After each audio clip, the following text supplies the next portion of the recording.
Good afternoon, everybody, and welcome to the Center for Rural Affairs Town Hall, helping families find success and stability. The center has been working since 1973 to support rural communities, rural economies, and rural families. And as a part of that effort, we work to ensure that rural folks have reliable access to essential goods and services. In some rural areas, it can be more difficult to access healthcare. It can be harder to find good paying jobs, or more difficult to get a hold of fresh, healthy food. The center takes a well-rounded approach in working to aid in the economic success of these communities and to provide access to good quality of life. That comes in the form of small business lending and support, working to support farm and community life, and also supporting policy that supports the well-being of rural people and rural communities. Right now, before the legislature is a bill that could help to do just that. LB 108 is a bill to solve the cliff effect problem in the Supplemental Nutrition Assistance Program, or SNAP. And that cliff effect is something that causes some people to lose their benefits before they make enough money to replace those benefits. Later on in this discussion, we'll hear more about what that cliff effect term means, and why we need to fix it, and how LB 108 does that. First, before we do that, I'm just going to give a bit of an overview of some statistics and facts about food insecurity in rural parts of the state. In Nebraska, food insecurity is higher than the national average at about 12.3% versus 11.1%. And that rate is even higher for rural counties. The highest rates of food insecurity are in some of the rural counties like Thurston, Sheridan, and Hooker at 18.9, 15.2, 17.4% respectively. And since the pandemic started, most of our rural legislative districts have seen significant increases in food insecurity too, from anywhere to 140 to 150% more than what food insecurity was prior to the pandemic. And child food insecurity is particularly high in these places, and in some rural counties reaching as high as into the 30% range. We also know that a significant portion of the food insecure population in rural counties fall into this cliff effect income gap. In many counties, those folks account for 1 in 5 of the cases of food insecurity, folks who fall into this cliff effect gap. Today, we are fortunate enough to have with us the sponsor of LB 108, which would address this gap, Senator John McCollister. Senator McCollister is a second-term senator for District 20 in the Omaha area, and prior to the legislature, he served as the director of the Platt Institute for Economic Research. We're also pleased to have with us Amanda Sindelar, who's the Economic Development Director for Atkinson, Nebraska, city of over 1,200 people, in just around that number in Holt County. And Amanda has some personal experience with this program, as well as some relevant expertise in the area of rural economic development here in our state. So each of our 2 speakers will take around 10 minutes to introduce themselves and share their perspectives on the challenges mentioned above, on food insecurity, improving the SNAP program, and this bill. After these initial remarks, we'll turn to a Q&A, so please be thinking about questions you might have. If you're on Facebook, enter them into the Facebook comment section. If you're joining us on Zoom, you can enter them into the chat. And then we'll have a discussion and try to address each of those questions. So with that, we will start with Senator McCollister. The floor is yours. Well, thank you, Nathan. I see I've got some friends on the call. Am I muted? No? Are we good? At any rate, good to see my friend Janet Palmtag, John Hanson, and of course, Mark Welch. When I was on the Revenue Committee, I saw a lot of Mark in that committee. Yes, I introduced LB 108.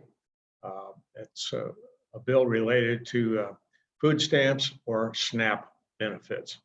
It's in a long line of bills that have been proposed before the legislature since about 2011. Tanya Cook introduced a bill, and since that time, there have been about 5 bills introduced to help expand the gross income levels for SNAP benefits, and I'll explain exactly how that works.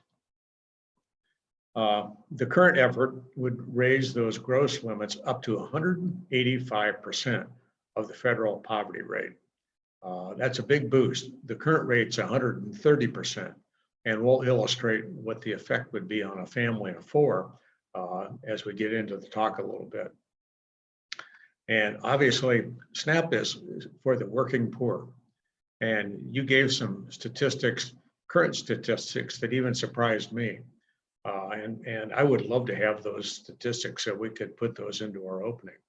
But generally, I think around the country, pre-pandemic, they are 8, 9, perhaps 10% of folks were food insecure. And that, of course, has grown with the pandemic. No surprise, because the working poor work in service industries. What industries are those? That's the fast food industry, travel industry, retail sales, and work of that nature. And of course, those are the jobs that are 8, 10, 12, perhaps $15 an hour. But even at that rate of $15 an hour, a family can't make it. A family of 4 just can't make it at that rate. And so they are generally eligible for food stamps. You might have a person working at McDonald's making $12 an hour, but they just can't make it on $12 an hour. And so they end up, working 2 or more jobs, and they still can't get their head above water. And that's a problem. Some of the statistics that we've been able to gather, 160,000 people are receiving unemployment benefits since the start of the pandemic. And we're still down, even after some of the jobs are coming back, down 30,000 jobs, 30,000. And employment in food services and accommodations is still down 13%, where 11,000 jobs from pre-pandemic levels. Jobs within the arts, entertainment, and recreation remain down 16% since the start of the pandemic. So, we're still feeling pandemic in some of those service jobs.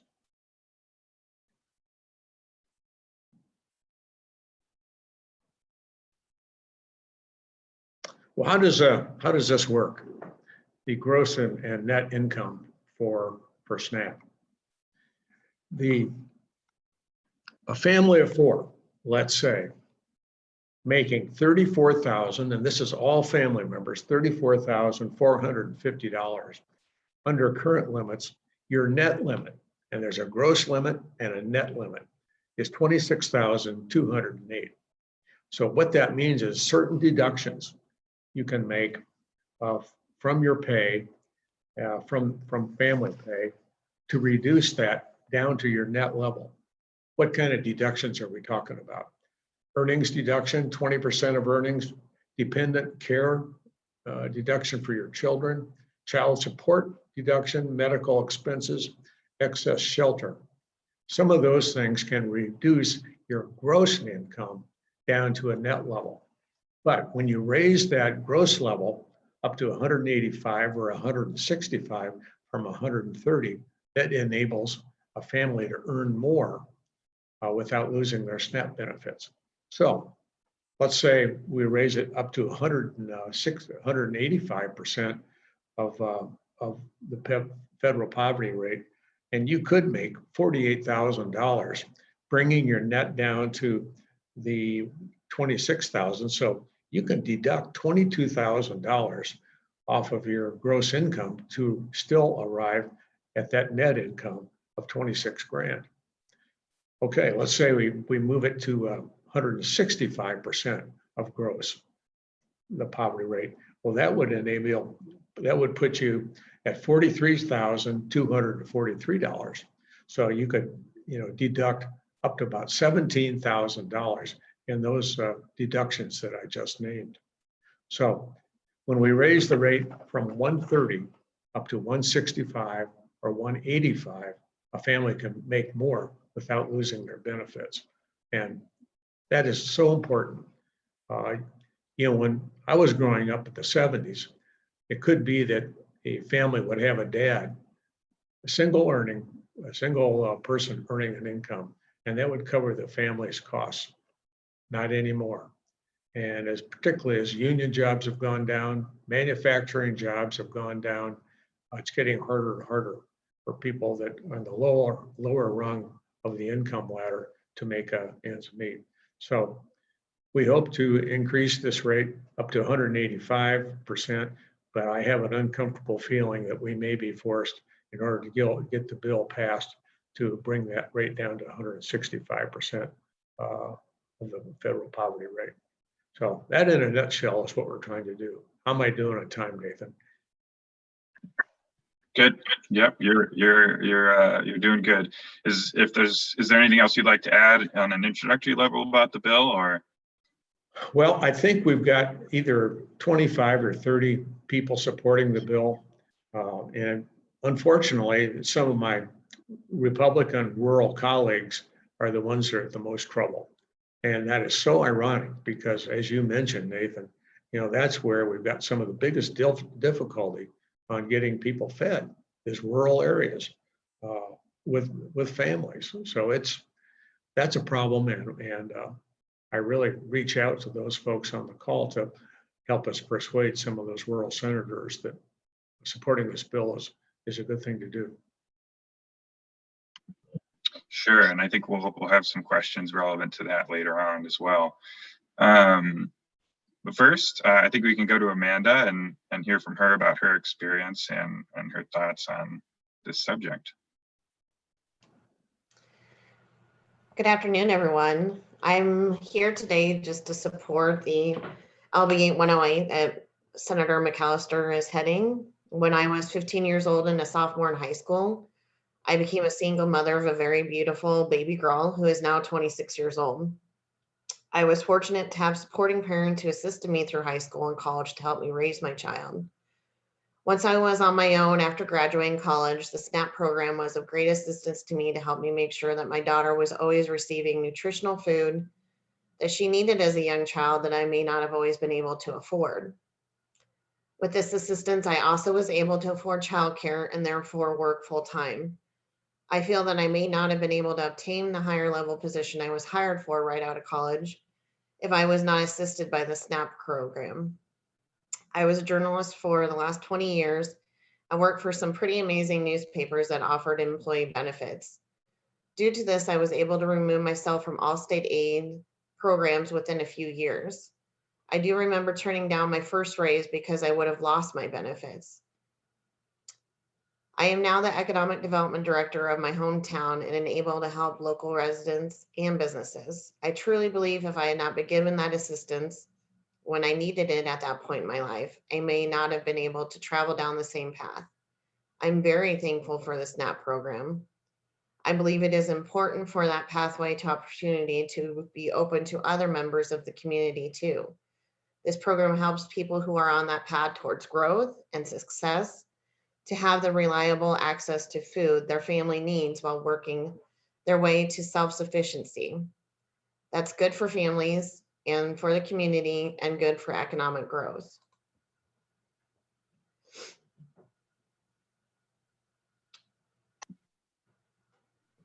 Thanks, Amanda. I think that the point you raise is in your story is a good one too, and Senator McCollister mentioned it as well, that part of what this is about is not creating a disincentive from people from being able to make progress and move forward. And so you mentioned that you turned down a raise, that would have been a benefit for your family to have, because overall you would have faced a net loss of income and a loss of the food you're able to provide for your household. And so that's part of this as well, as I think both of you were suggesting that it's not a matter of just sort of being a free handout, but really something that's meant to help people step up that ladder to being stable and self-sufficient, and that's good for the whole economy to have people producing more and moving up in the employment ladder. We can open up to questions now. I encourage everybody who is joining the call to enter into the chat or into the comments your thoughts or concerns or questions. And Senator McCollister, I don't know if you have any response to all of that was just mentioned. Yeah, matter of fact, Dave Welch asked a question, and I'm going to go through the example I gave of a family of four once again, and here are the numbers. The maximum, let's assume a family of four with a income of $34,450. And under the current SNAP rules, you can bring that down to a 26,208 with those deductions that I named. And that is your net. So that's a difference of what, $8,000 that you can use with those deductions. And as that gross limit goes up to either 165, up to 185, once again, we're currently at 130. And I'd say about a third of the states in the country are at about that 130 level. There's about another 30 states have increased it in some fashion, some up to 200%. So going back to that example, family of four making 34,450, you can, at current levels, at 130%, you can bring that income down to 26,000 with those deductions. If you can go up to 165% with the gross, you can have income of 43,243 and still meet that net income requirement. And if we went up to 185%, you could make as much as 48,480 and still meet that net income level of 26,000. So that gives you about $22,000 worth of deductions you could take for childcare, medical, excess medical deductions, excess dwelling expense, things like that, that make it possible for somebody to still receive SNAP without losing SNAP benefits. Is that clear as mud? Other questions? Yeah, I think that's helpful. So another question, I guess, to that too is there's another part of the test for somebody's income.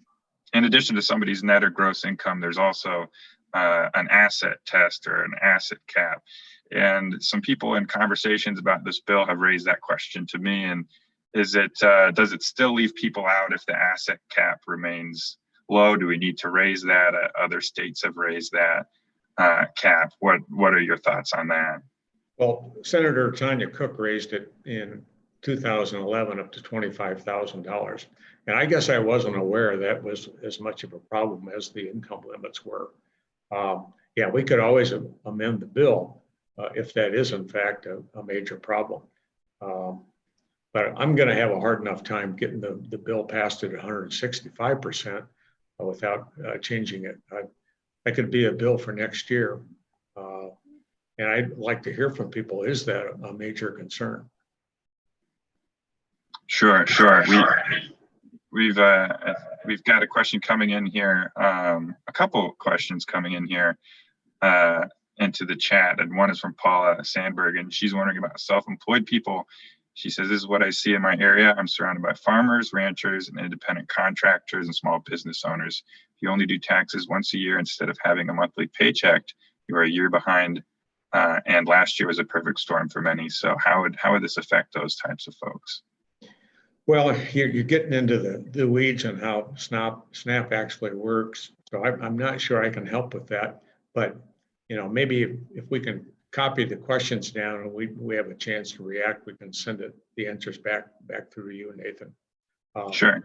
Let me ask, our farmers and ranchers who have a great deal of land, are they food insecure like some of the occasional workers in some of the farm towns? It's my question. Sure. Then Paula, you can feel free to answer that in the chat. She says yes is her quick answer. So I think you have a whole broad spectrum there, like in other industries, and especially with, I know Paula raises cattle, and livestock farmers have had an especially tough year with some of the bottlenecks in meat processing and all that. We also have a question from Carol Dennison about CARES Act or Recovery Act, and how that affects funding for this bill. And that, I think more broadly, that's a good question. How does this get funded? What will it cost the state? And yeah, that funding question. Yeah, that is a good question. And SNAP benefits, the benefits themselves, are fully funded by the federal government. And the state is only obligated to pick up half of the administrative expense. However, this year, with the bill just passed in the US Congress, it authorized Nebraska $3 million to absorb the extra cost to administer SNAP. So the fiscal note to the state is absolutely zero. When we first saw that fiscal note, it was in excess of $250,000. But when that bill was passed, that fiscal note went away.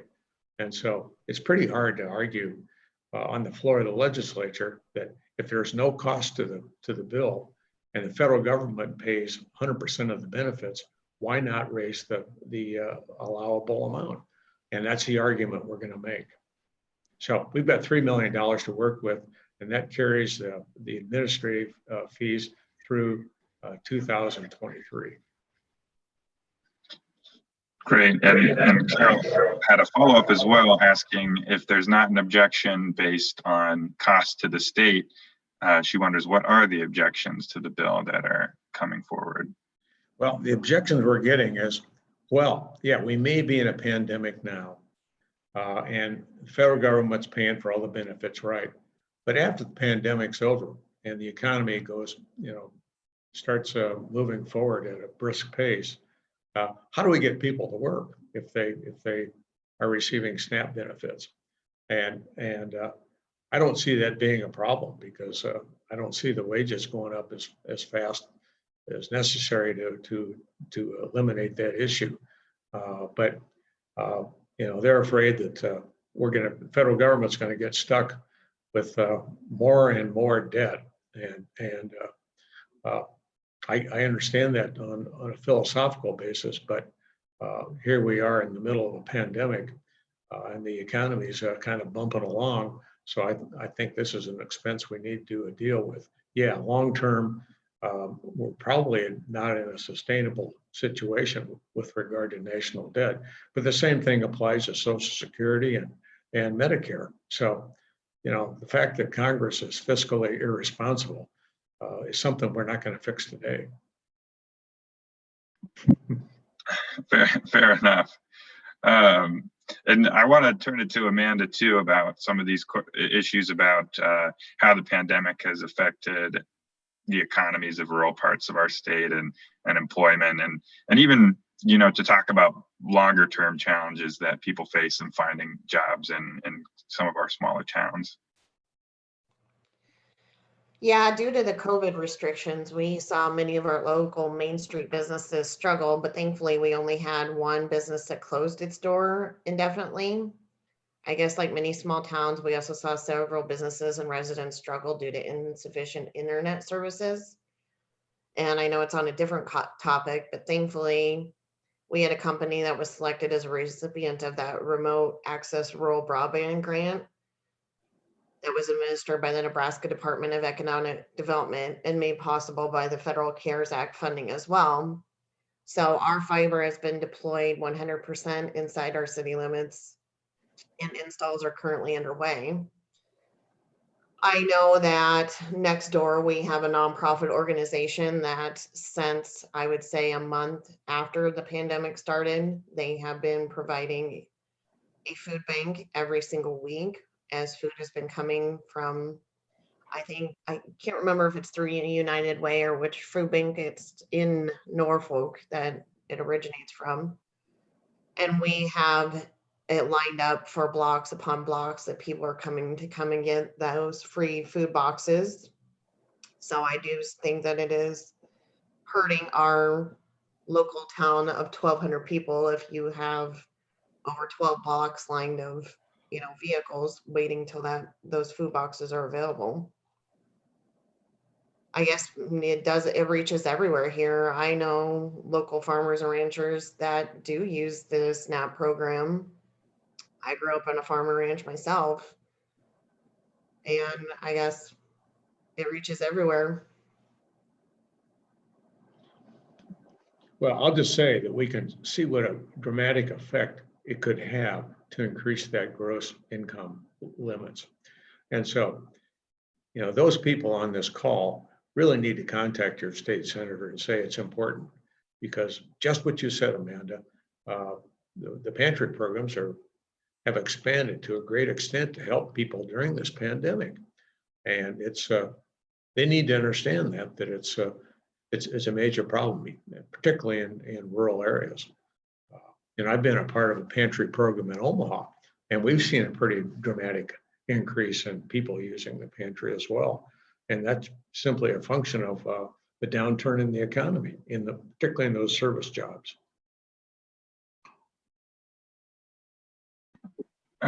Carol asks when this issue will come before the floor. I don't know if there's a good answer for that. If you have any insight there, Senator McCollister. Well, it's my personal priority bill, and I think there is a good chance that we'll see it sometime in April, but I don't know that. And we may have a week's notice to get out to all of our supporters and contact your state senator and urge their support. So, you know, maybe what I need to be doing is, when that time does come, Nathan, is, you know, give you the word, and you and your organization can spread the word and hopefully garner additional support for the bill. I can't predict when it'll come. And if it gets stuck on the floor, it may be next year. I hope it's not that, because we need to get it enacted. Yeah, and I think that's especially true when talking about not just how these statistics and numbers about the increase in food insecurity and in the whole state, including rural parts of the state this year. But as Amanda pointed out, those are real individuals in our community, not just figures and numbers who are in a special amount of need right now. So we'll be certainly paying attention and following that as things start to get scheduled, and Carol will keep you up to date on that through our lists as well, and everybody else who's subscribed. I guess I'll kind of throw at you some of the questions that you might hear from some folks in this rural constituency. Is there a concern that doing this, that raising the cap sort of just adds more folks to the public dole, and keeps folks in a position of actually not increasing their self-sufficiency or something along those lines? What would you say to somebody who had that concern?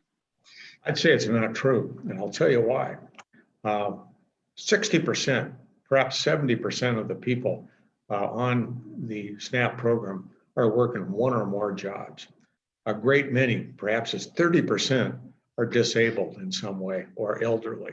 So in Nebraska, we do a great job with job participation, and it's the working poor that are the real issue. I don't see any slackers, abusing the system. Fraud rates on SNAP are less than 2%. So fraud is not a problem. People not working and simply taking advantage of the system, that's not a problem either. Nebraska has got a great work ethic, and that translates into people in the lower rungs, particularly 2 or more jobs just to make ends meet. So I think that's a bogus issue. Nathan, if this is John, maybe I could jump in a minute here. I'm going to have to leave before too long. I have a radio program I have to do here shortly. But we've been working with these issues generally, but also working with family farmers and ranchers who are in crisis since 1984. So, excuse me, in the last couple of years at the Rural Response Hotline, we've set new monthly records for the most new high stress callers to that hotline since 1984. So to give you kind of an idea, we've put together the numbers for last year. And so in terms of just kind of understanding kind of what the need is, and we have it by demographic, we have it by gender, we have it by county, and these calls come in from across the state of Nebraska. And so last year we had 1,442 new calls from new callers. We had a total of 4,573 calls. A lot of these calls were characterized as high financial stress calls. So, we help route them toward food pantries and food assistance programs, legal counseling, legal assistance, bookkeeping programs, financial assistance, and also for folks that are experiencing a lot of stress and need of mental health counseling through the Nebraska Department of Health and Human Services funding. We're able to bring in $75 in our mental health vouchers, which is a unique feature of hotlines across the country. Our hotline is the longest continuously serving, so we have the most kind of baseline information on which to look. But to give you an idea, and these are folks that are independent, proud, slow to reach out for help. And so we distributed last year 3,435 mental health vouchers, 1 hour at a time. That's right at $200,000 worth of vouchers. And so the need from our perspective is clear. And maybe someone has better numbers, Senator, maybe you have a better number, but the Department of Health and Human Services historically has had a factor that they have applied to folks who apply for poverty indicator programs, food assistance, and aid-dependent children, et cetera. But there's about 3 or 4 primary poverty indicator programs. And so, especially in rural areas, they figure that for every person that comes in and asks for help, there's at least 2 people, depending on the program, back home that are qualified, but won't come in and ask.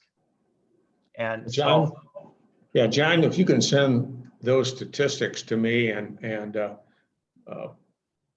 callers or the sponsor of the calls, we'd like to have that. And I'll put that into my introduction that when we go to the floor. Well, thank you. And the problem that you raised earlier about the perception by a lot of rural senators is that poverty is a problem that exists in the urban communities, and yet the poverty rates are very, very comparable. Those children that qualify for food assistance at schools is virtually the same between urban and rural. And yet the folks who represent rural communities oftentimes act like poverty is not an issue in their area, which is, I think it's the rate right now for lunch assistance for kids is running a little over 50%. Wow. It's very high. Well, it's higher in rural areas than it is in urban areas. I know that to be true. Yeah, and so I can try to dig those numbers out for you as well. That'd be great, John. Thanks for being on the call. Oh, and thank you all. And I'm sorry, but I do have an appointment here I've got to go to. Good luck. Thanks. Thanks, John. Thanks for those statistics. The message in the chat kind of echoes some of that too, just from on the ground. Janet Palmtag says that the school food backpack program she's involved with has been growing a great deal since the pandemic, and the food bank distribution lines have also been growing exponentially. And so I think that's another thing, just another piece of evidence that this is a problem that's especially acute this year, but an ongoing problem as well. And that perception versus reality piece, both urban versus rural, and also the perception versus reality about who's on the program, and speaking with folks who administer the program, whether it's out in Scottsbluff or Norfolk or Chadron or wherever, the consistent kind of theme is that there's a disconnect between the way it's thought about and what it actually is, as far as the people on it being working folks, who are in a tough spot for one reason or another, and are not necessarily desiring to be on SNAP, but need it to get by and to get to that next step. And so I don't know if anything in that conversation strikes anything for you, Amanda, that you'd like to add. No, I mean, like you said, in the rural area, it's happening here too. I mean, during when COVID hit and the kids weren't allowed to be in school anymore, we also had our, school backpack program grow immensely. And it was opened up to the whole community, whether you had kids school age or not. And there was lines up there for kids to get free food. I mean, it was limited to just the children, not the whole family, but I mean, between seeing our food bank and seeing the school that way, I mean, it was evident here, even in a small town, like I said, of 1,200 people. Do you have any statistics, Amanda, on that you could give us? I will have to talk to those two entities to get the statistics. I apologize that I don't have those for today. It's okay. There's even, like I said, people are very proud here. They don't ask for help until they absolutely need to. You see that trend as well. Sure. Yeah, I think that's an ongoing theme too, and that can kind of make it hard to see how this is beneficial and the type of folks it is affecting because of the misperception. The hardworking folks who are using the benefit may not be advertising that fact. I guess another question for you, Amanda, is what is there a certain sort of set of groups or people who are in rural areas that you can say that might be most impacted by some of these effects from the pandemic and by food insecurity? I would say it probably reached across everyone. I mean, obviously, we're a majority of ranchers and farmers in our rural area of Holt County. O'Neill is our county seat, but the retail businesses, the restaurants, not only having to close their door, but then not knowing if they would have food that they could buy in their local grocery stores as those shelves. So I didn't see their pricing go up a whole lot, but I know unavailability. I mean, there was some weeks where we didn't even have beef that was in our local grocery store. So he had to reach out and he got more pork to come in, the business owner, as well as fish, so that people were still getting some types of protein, that weren't through a food bank, but they were going to their local grocery store to buy. I mean, those were the areas that I would say were hurt the most. Not just by those that were on SNAP. Sure, and I think that's another interesting part of this dynamic to mention as well, which is that there's a whole other sort of issue in rural areas about food access and about smaller towns losing their grocery stores and being in the midst of all that abundance, but still finding it hard to get fresh food or meat, especially earlier this year, like you mentioned. And part of the benefit of SNAP as well is that it pumps that money directly into the local food retailers and food businesses. And so it has a multiplying effect on the local economy when there's more of those food dollars entering right into the local businesses. And if you've got that food retail store on Main Street or in town, it draws traffic and business to the other businesses too. So I don't know, Senator McCollister, is there anything you'd like to add from kind of that economic stimulus perspective or any other thoughts there? Oh, good point. For every dollar that comes into rural areas and urban areas from the federal government, it rolls through the economy and multiplies up to makes that single dollar up to $1.70. So it's an economic boon for rural areas particularly because they get those debit cards and they'll use those debit cards in local stores to buy food. So it is an economic driver. And we did some analysis. If we can raise the limit up to 185%, 4,000 extra families will get benefits. And the average benefit per family is about $125. So you're looking at $500,000, and that $500,000 ends up being around 900,000. So it does multiply to a great extent. So it is an economic driver, and in addition to helping the retail stores, both urban and rural. Yeah, Wow. the grocery store is, one of our top employers in town, not only for a few full-time jobs, but for our teenagers as well. I mean, they employ at least about 15 to 20 kids through our community, and that's huge for how small our town is, and teaching them economic as well by having a job. So You're absolutely right. Yeah, I think those grocery businesses and keeping them. I don't have it on hand right now, but I know that in some of those smaller towns, in particular, there's a substantial part of monthly revenue that's coming from EBT, and there's which is to say those debit cards with SNAP benefits or other types of food assistance, and so that's an important part of.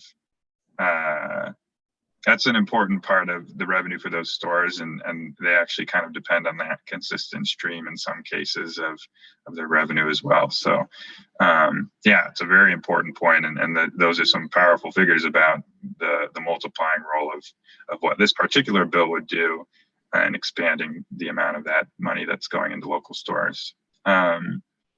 It's we, I think, are kind of coming up to the end of our hour here, and I don't know that we have further questions, but I'd like to give you each an opportunity then to offer any concluding thoughts that you might have. Senator McCollister, you can begin. Yeah, thank you. And I want to appreciate the call. Thanks, Nathan, and to your group for sponsoring the call. It's great to have folks like John Hanson on the call who can give us statistics that are pretty hard to refute, but the need is there, rural and urban, and given the rural senators in the body, I'm going to need some help with those people. So when the bill does come up, jump into action, and let's get those guys convinced that the bill needs to be passed. So unless somebody's got a specific question, I rest my case. Thank you very much. Amanda, any concluding thoughts?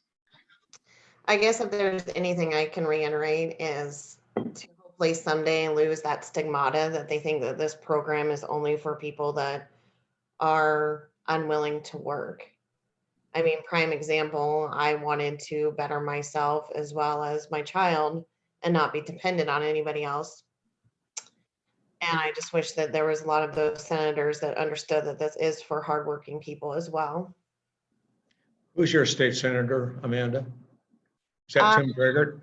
Yep, Tim Gregert. And so I will definitely reach out to him. I had different conversations with him as I was a journalist, because I obviously interviewed him several times as he was campaigning. So he knows who I am. I'll get in touch with him. Yeah, and he's a good guy. Yeah, he is. And he owns a grocery store too. Well, he's perfect then. Yep. Good job. And what a success story you are. Way to go. Thank you for that.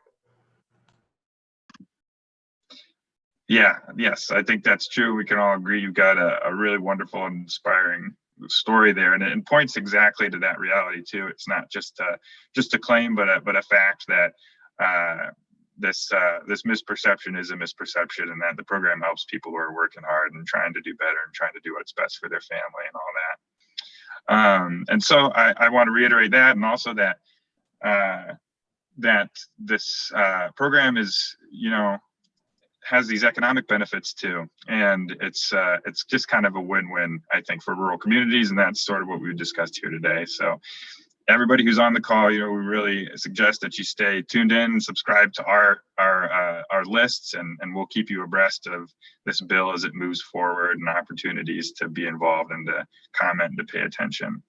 So again, Amanda, thanks so much for being here. Senator McCollister, thank you as well. We really appreciate your time and your input, and thanks everybody for listening in.